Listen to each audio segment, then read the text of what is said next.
जय हिंद साथियों। आज बात होगी सीईटी यानी कॉमन एलिजिबिलिटी टेस्ट। यह टेस्ट आपका 7 और 8 जनवरी को प्रस्तावित है, यानी लगभग आपके पास 15 दिन का समय है।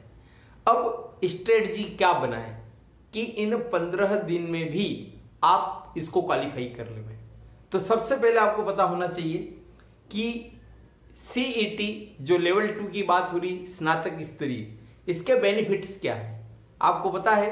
हॉस्टल वार्डन, जिलेदार, पटवारी जैसी जो बड़े लेवल की जो पोस्टें हैं जिनका समाज में अच्छा सम्मान है, काफी दमदार पोस्ट मानी जाती है, उनके लिए आप क्वालिफाई होंगे। इसलिए आप सीईटी को जरा भी लापरवाही से मत लीजिए। यह एंट्री एग्जाम है, अगर आप क्लियर नहीं कर पाए तो आप यहीं पर रुक जाएंगे। तो आपको इसको पूरी इंपॉर्टेंस देनी है। यह हो गया पहला बिंदु। अब दूसरी बात आती है कि यह एग्जाम में कुल आपके 150 क्वेश्चन आएंगे, 150, और हर प्रश्न 2 अंकों का है, यानी कुल 300 अंक। और यह परीक्षा चलेगी 3 घंटे तक, यानी हर प्रश्न के लिए आपके पास 72 सेकेंड, 72 सेकेंड्स आपके पास एक क्वेश्चन को हल करने के लिए मिलेंगे। लेकिन एक अच्छी बात यह है कि इस परीक्षा में निगेटिव मार्किंग नहीं है।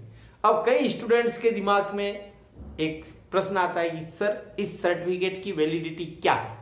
तो आपको बता दूं, अभी तक इसकी वैलिडिटी 1 साल है, लेकिन हो सकता है चूंकि चुनावी वर्ष है, रीट के पात्रता प्रमाण पत्र की जो अवधि आजीवन की गई है, तो हो सकता है इसकी अवधि भी 3 साल कर दी जाए। लेकिन अभी आप इसे 1 वर्ष की पात्रता को मान करके ही चलिए।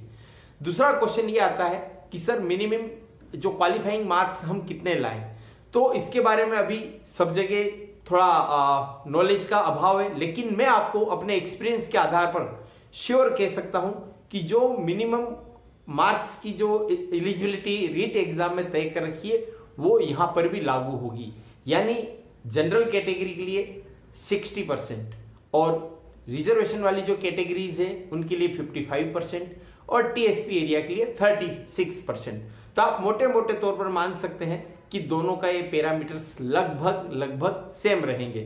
अब आपको जो तैयारी करनी है वो तैयारी किस तरह से करनी है, आप इन 15 दिनों का कैसे क्या सदुपयोग करें कि आप इस एग्जाम को हर हाल में क्लियर कर लें, इस स्ट्रेटजी पर हम बात करेंगे। यहां पर मैं आपको बता दूं, यह पेपर 4 चरणों में होगा। जब एक ही एग्जाम एक से अधिक चरण में होती है, देन डिफिकल्टी लेवल सबके अलग अलग होते हैं।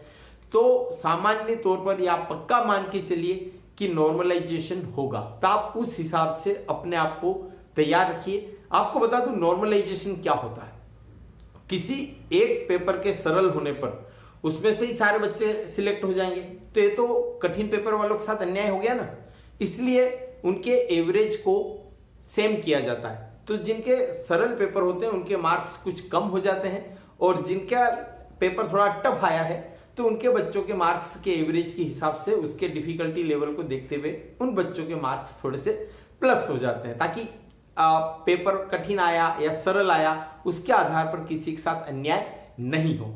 तो अब हमें अपनी अपनी कैटेगरी के हिसाब से मार्क्स लाने चाहिए, लेकिन मैं सबको यही सलाह दूंगा कि आप 60% से ज्यादा मार्क्स के हिसाब से तैयारी करें।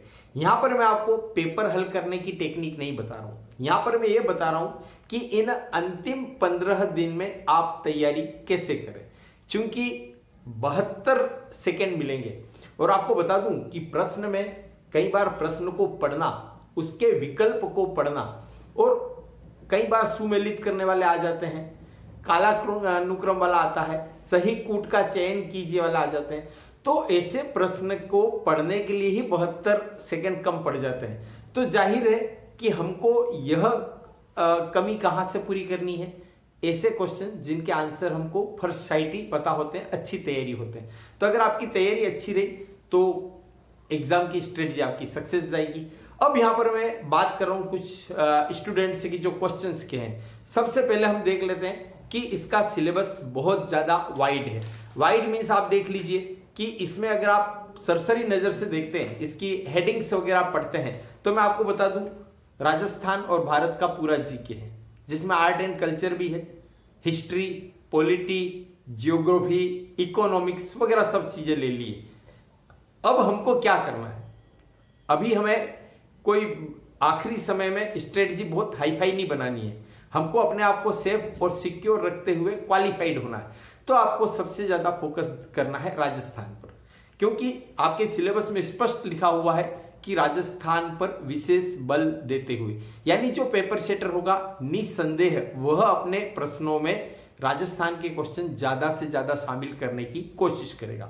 यहां पर आपके सामने एक और चीज है कि समसामयिकी। तो मैं आपको बता दूं कि जो आपका सिलेबस है ना, चाहे वो पॉलिटी हो, चाहे आपके ज्योग्राफी हो, चाहे आपकी इकोनॉमी हो, उन सब में क्वेश्चन राजस्थान के साथ साथ करंट लेटेस्ट क्या चल रहा है उन पर पूछे जाने के चांस ज्यादा रहेंगे। तो आप करंट को लेकर के थोड़ा सा ज्यादा अलर्ट रहिए, क्योंकि अगर इस पोर्शन को आपने अच्छे से कर लिया तो यकीन मानिए आपके बहुत सारे क्वेश्चन, शायद आपके 150 में से 40, 45, 50 क्वेश्चन आपके करंट में से ही बैठ जाएंगे, मतलब जो भी आपके कंसर्निंग है। यहां पर मैं आपको और एक चीज बता रहा हूं कि जो अपना राजस्थान वाला पोर्शन है, इसके अलावा ये तो हो गया जीके वाला, राजस्थान पर और करंट पर आपको फोकस करना है।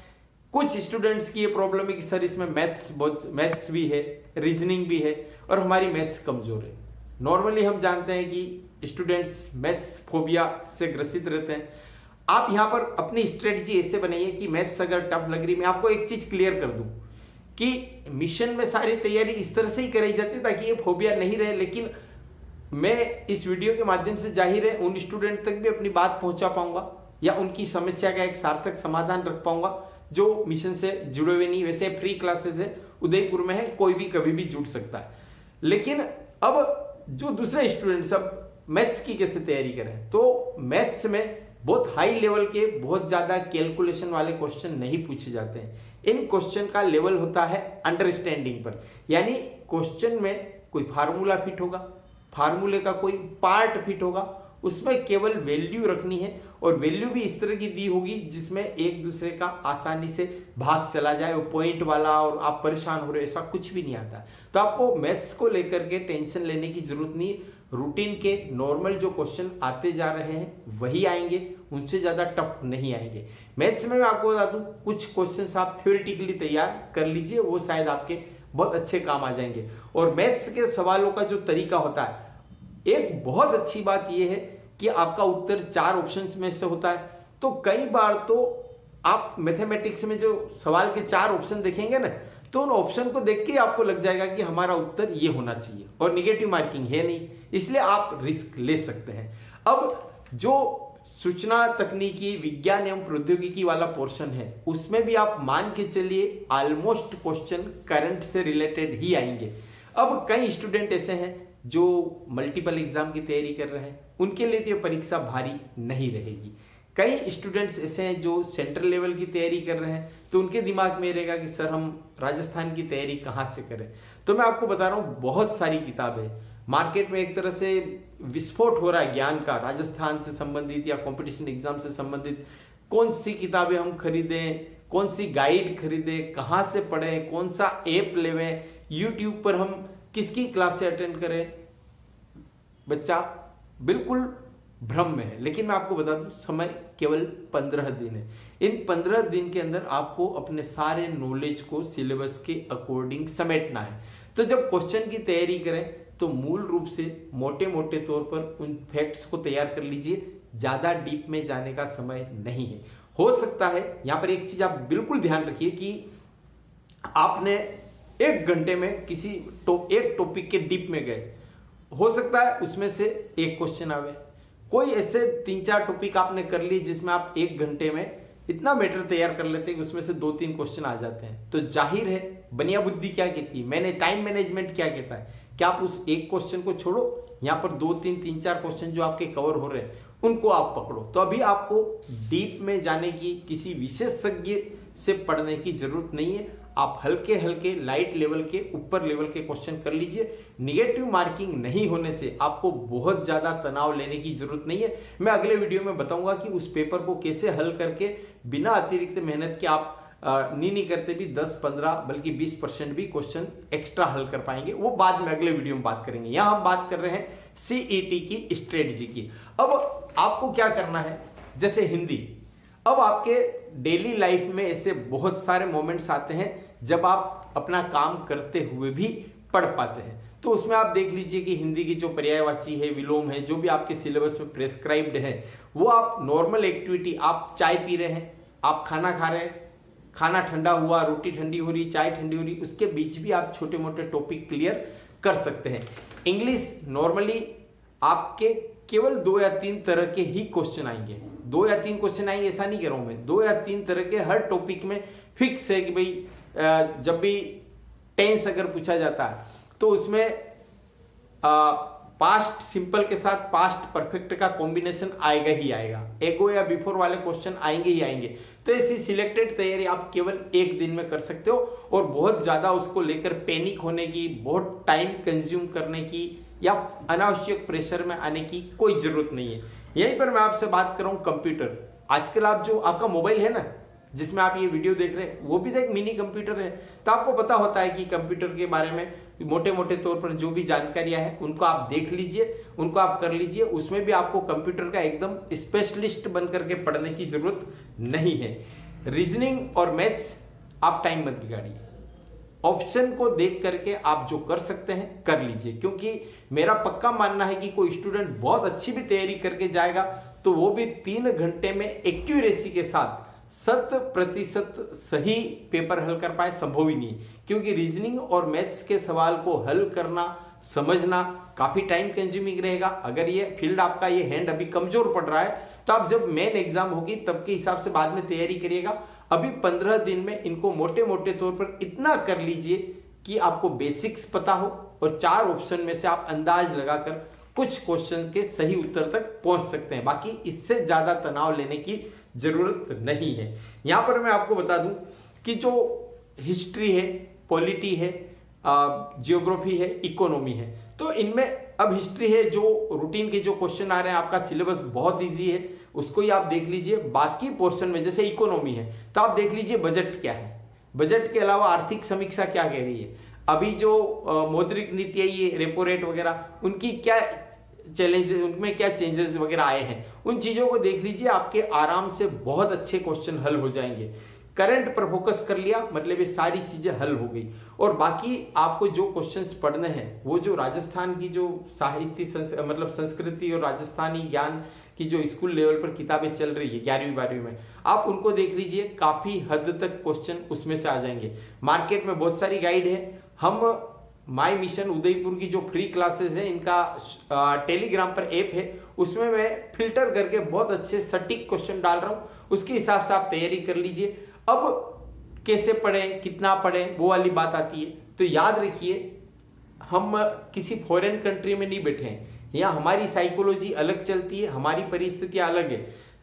अब आप जान रहे हैं कि ये सिलेक्शन, ये क्वालिफिकेशन आपको आगे की कई नौकरियों के लिए पात्र घोषित कर देगा, और हो सकता है किसी न किसी एग्जाम में सिलेक्शन हो भी जाए। इसलिए भी आप 6 घंटे 8 घंटे उस चक्कर में मत पड़िए। अभी आपको, जब आप सो नहीं रहे हैं, जब आप खाना नहीं खा रहे हैं, जब आप इसी खास काम नहीं कर रहे हैं, जब आप पढ़ाई नहीं कर सके, तो उस समय को छोड़कर आपको हर समय पढ़ना है। मैं तो ये कहूंगा कि अगर आप स्नान कर रहे हैं या आप खाना खा रहे हैं, उस समय भी आप यूट्यूब पर या सोशल मीडिया पर ऑडियो ऑन कर कुछ न कुछ पोर्शन तो हल कर सकते हैं। क्योंकि अब आपकी लड़ाई 15 दिन की, 2 हफ्ते में आपको अपने भविष्य के लिए एक नई इमारत गढ़ लेनी है। ज्यादा से ज्यादा पढ़िए, लेकिन जो मैटर है उस मैटर को सिलेक्टिव फॉर्म में पढ़िए। अभी इधर उधर दौड़ने का, भागने का टाइम नहीं है कि मैं ये बुक भी पढ़ लूं, वो बुक भी पढ़ लूं। याद रखिए, एक किताब को 10 बार पढ़ना ज्यादा अच्छा है, बजाय कि 10 किताबों को एक बार पढ़ना। कई स्टूडेंट मुझे बताते, सर मैंने किताब खरीद ली, कैसी है? मैं आपको यही कहूंगा, पानी पीकर जाती नहीं, कुछ नहीं। एक बार आपने किताब खरीद ली, तो मेरे पिताजी, मेरे पापा कहा करते थे मेरी बहन से, जब भी मेरा छोटे बच्चे हैं, थोड़ा सा कंट्रोवर्सी, लड़ी झगड़े होते हैं, तो वो मेरी बहन का पक्ष लेते, और मैं शिकायत करता तो यही कहते कि लड़कियां या तो अच्छी होती है या बहुत अच्छी होती है, इसलिए मैं इसी पे भरोसा करूंगा।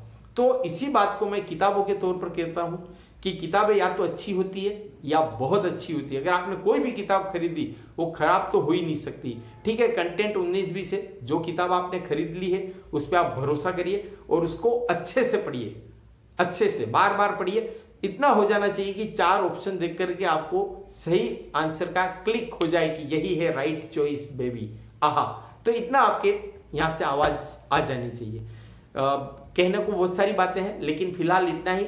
आपको सफलता हेतु हार्दिक बधाई, शुभकामनाएं। जय हिंद।